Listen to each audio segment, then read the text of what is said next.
All rights reserved. Seal Music Studio.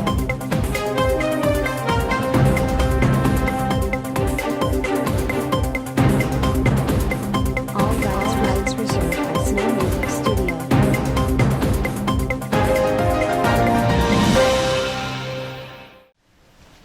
Assalamualaikum warahmatullahi wabarakatuh. Garut Express Mania, kali ini saya Bang Uce akan membahas isu yang lagi hot di Kabupaten Garut. Nah, program ini merupakan program tetap yang akan ditayangkan oleh channel YouTube Garut Express.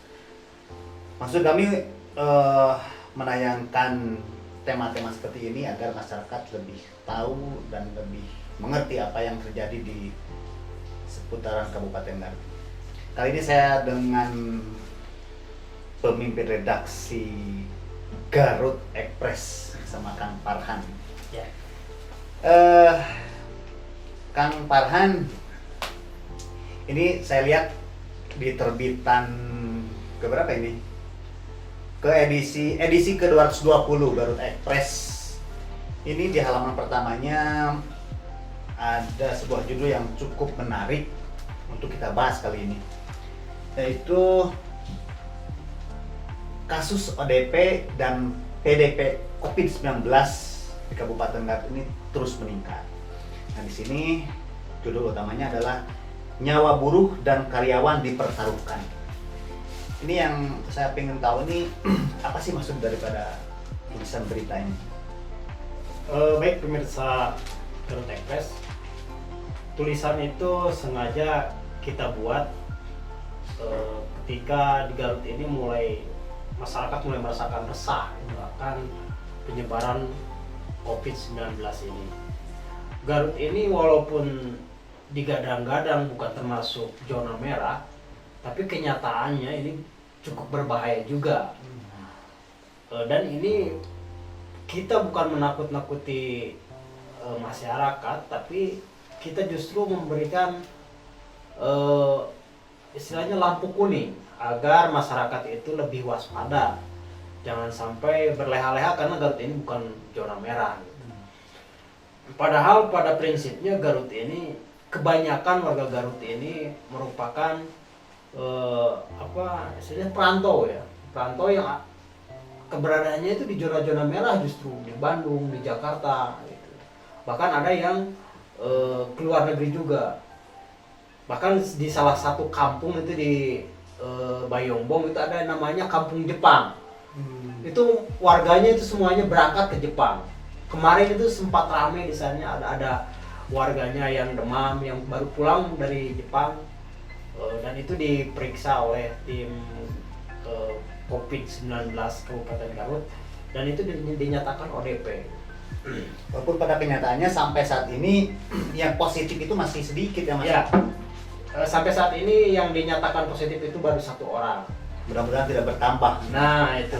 Tapi yang saya khawatirkan ini begini, kultur di kita ini cenderung tidak jujur dengan riwayat medis.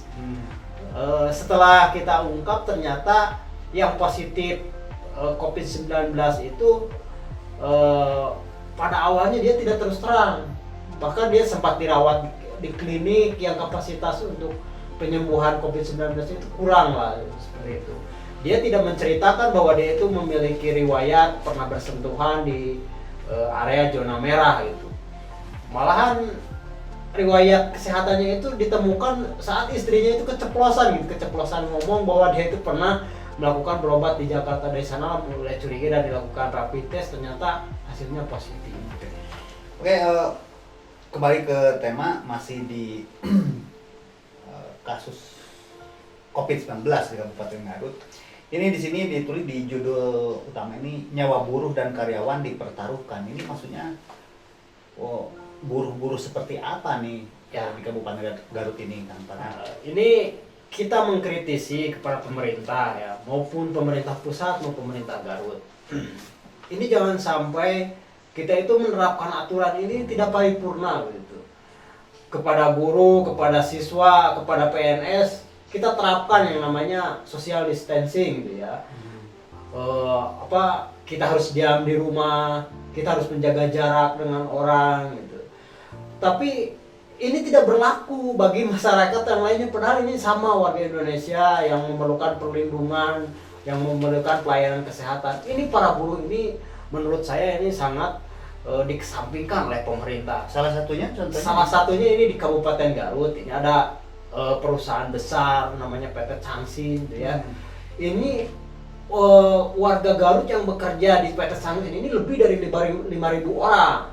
Mereka sama sekali tidak diberikan alat pelindung diri gitu.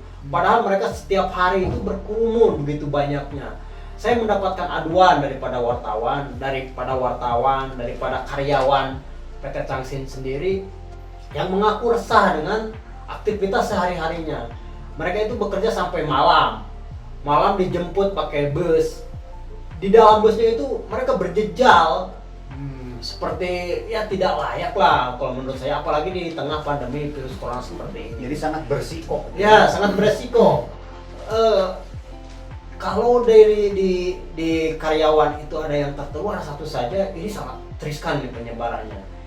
Ini menurut saya harus diantisipasi segera mungkin oleh Pemda Garut.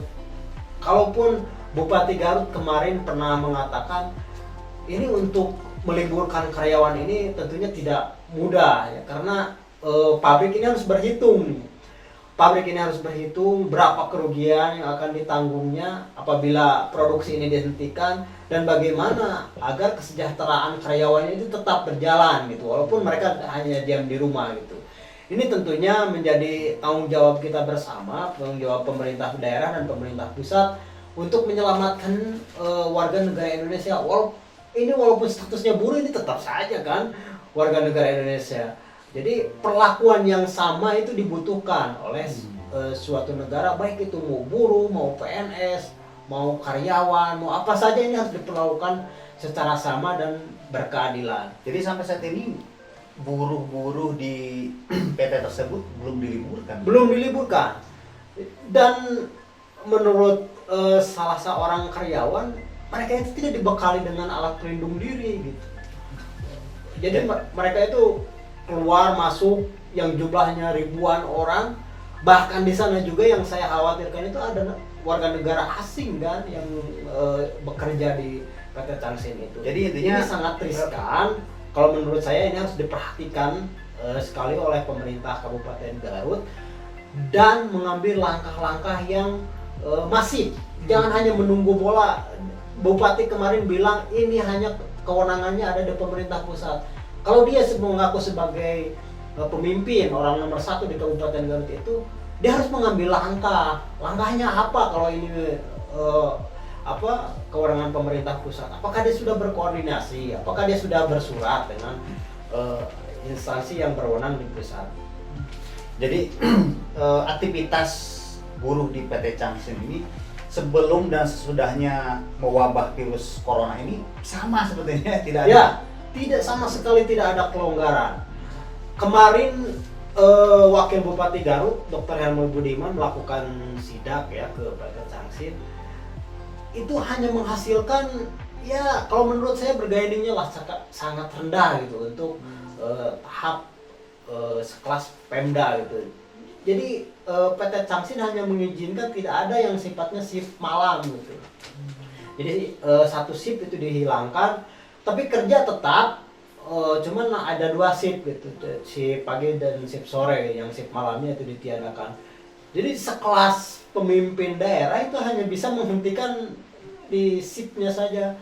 Padahal sekali lagi karyawan itu sangat resah dengan fenomena kasus COVID-19 ini. Bahkan menurut salah seorang karyawan yang nggak disebutkan namanya, jadi mereka itu saling curiga ketika ada yang batuk, ngomongannya itu semakin kemana-mana. Mereka pun tidak bisa melawan karena mereka takut kalau mereka berontak nanti mereka dikeluarkan, bagaimana dengan nasib kehidupan mereka ke depannya. Jadi saya berharap lah dengan kondisi semacam ini Pemda Garut harus tegas lah, harus tegas dan harus memberikan solusi. Ini 5.000 orang loh yang kerja di PT Tangsin ini. Belum lagi di perusahaan-perusahaan lainnya di Garut ini ada perusahaan pabrik bulu mata. Itu jumlahnya juga cukup besar itu. Hampir nyampe 3.000-an. Belum lagi kan banyak yang di toko-toko kayak di mall kayak gitu. Itu bagaimana itu perlakuannya? Kok social distancing ini hanya berlaku untuk sebagian orang? Jadi jangan harap akan program bupati ini akan sukses jika pemberlakuan social distancing ini diberlakukan hanya parsial saja. Jadi intinya bagaimana nih kan sarannya sebaiknya nih untuk mengatasi permasalahan ini. Jadi buruh nih masih tetap aja bekerja. Ya. Harusnya seperti apa nih kira-kira? Ini juga ada beberapa dari masih di halaman 1 juga nih kan.